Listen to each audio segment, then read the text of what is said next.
Biyahirin po tayo ngayon mga kapuso sa Kamuning. Diyan sa nakikita ho ninyo yung nasa kaliwang side ng inyong television. Yan po yung papunta ng monumento at yung papunta po ng Cubao at Makati. Gaya po ng nakikita nyo ay parang gusto nang mag-stand still. May mga parating na sasakyan halos hindi na rin umuusa dahil medyo makapal ho ang volume. Kaya yung nakikita nyo sa inyong mga TV, ayan, yung nasa kanang bahagi ng inyong mga television. Yan po yung mga sasakyan na patungo po ng Cubao, Makati. Ayan. So kung yan ang ruta nyo ngayon at dito kayo dadaan, ay talaga namang katakot-takot na pasensya ang pairali nyo. Bawal lang mag-init ang ulo dahil malapit na po ang Pasko. Yan ang tinatawag na Christmas rush.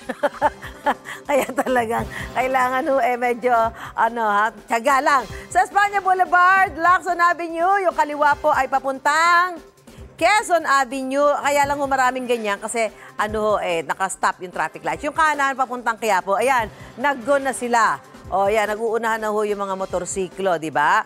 So, hindi pa natin masabi kung ano magiging lagay ng traffic ngayon dyan dahil nga po, pasado alas 7 pa lang ng umaga dahil yan ay intersection mismo dyan sa Espanya sa kanto ng Lacson Avenue at Espanya. So, kung yan naman ang magiging ruta nyo ngayon, ay magbaon din kayo ng pasensya kasi yun ho daan din ng mga pumupunta ng Divisoria. At dahil Friday ngayon, malamang marami ho yung mga pupunta na para mamili ng kanilang mga pamasko. So magbabaon pa rin po kayo ng katakot-takot na pasensya.